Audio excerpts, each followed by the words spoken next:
চলো আজ তোমাদের সাথে একটা অদ্ভুত ঘটনা শেয়ার করি।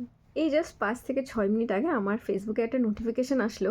এবার তোমরা বলে ফেসবুকে নোটিফিকেশান আসা ইজ ভেরি কমন। হ্যাঁ, কমন। স্পেশাল কেন বলি, এই নোটিফিকেশান এলো দুজন নবদম্পতি, তারা বিবাহ বন্ধনে আবদ্ধ হয়েছে। এবার বলি বিয়ের মরশুম, সবাই বিয়ে করছে, অনেকেই বিয়ে করছে এবং আমরা অনেক বিয়ের নিমন্ত্রণ পাচ্ছি, তো সেটাও ভেরি কমন।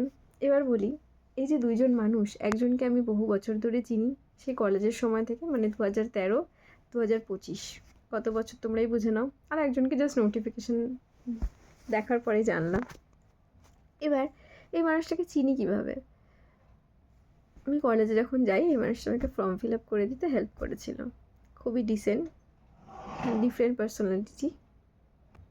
এবার ডিফারেন্ট কেন, মানে ওখানে তো অনেক স্টুডেন্ট ছিল, অনেক সিনিয়ররা ছিল, আমার ডিসেন্ট লেগেছিল। ভালো, ভদ্র এবং পড়াশোনায় সে খুবই ভালো। কলেজে যায় শুধুমাত্র পড়াশোনা করার জন্য, এটা আমি ভাবতাম।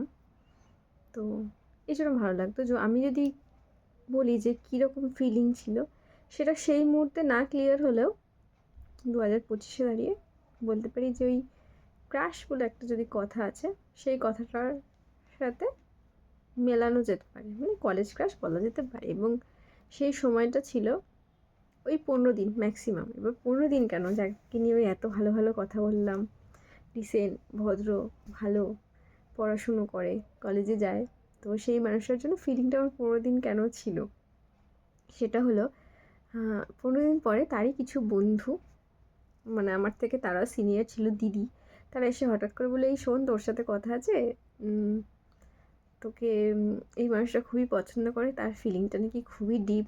এবার আমি যখন শুনলাম যে আমার যাকে ভালো লাগে তারও আমাকে ভালো লাগছে এবং তার ফিলিংটা খুবই ডিপ, যেটা আমার নেই, তো এটা কী করে সম্ভব? আর যখন শুনলাম যে 15 দিনে সে এত সিরিয়াস হয়ে গেছে আমার ব্যাপারে, অথচ আমাকে কিছু বলেনি, এবং আমি তাকে এরকম কোনো সিগন্যালও দিইনি। ইভেন আমি নিজেও খুব একটা ক্লিয়ার ছিলাম না এই বিষয়টা নিয়ে। ইভেন আমার কোনো ফ্রেন্ডকেও আমি এই কথাটা বলিনি। তো যাই হোক, যখন শুনলাম যে হঠাৎ করে 15 দিনে একটা মানুষকে নিয়ে এত সিরিয়াস হয়ে যাওয়া যায়, তখন না আমি ভাবলাম যে না, এটা ফেক। মানে আমার ওই ক্রাশগুলো তখন হঠাৎ করে উবে গেল, মানে আমি এরকমই। তো তারপরে নর্মালি চলছে কলেজ, তো 3 বছর আমি কলেজে কাটালাম, তার সাথে কখনোই আর আমার কথা হয়নি এসব বিষয় তো নিয়ে না। ইভেন মুখোমুখি হলে জাস্ট এড়িয়ে যাওয়া হয়েছে।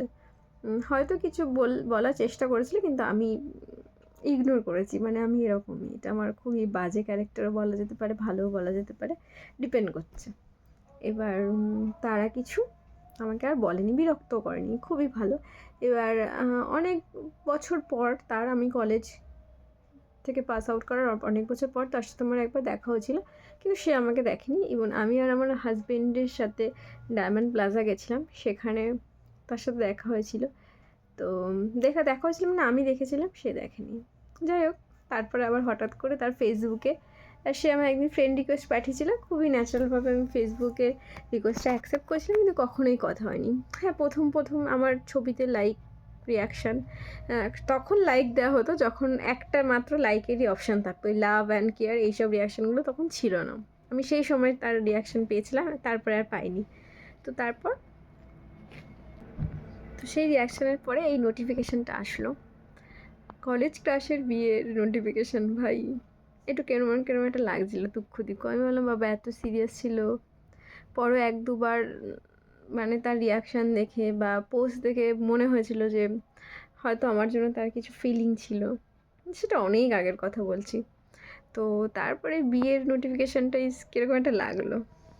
তারপরে আমি তার ওয়াইফের ছবিটা দেখলাম। ছবি দেখার পরে এবার সবাই বিয়েতে মেকআপ করে, সেও মেকআপ করেছিল, কিন্তু যখন তার প্রি ওয়েডিং শ্যুটটা দেখলাম মেয়েটাকে না আমার মতো দেখতে।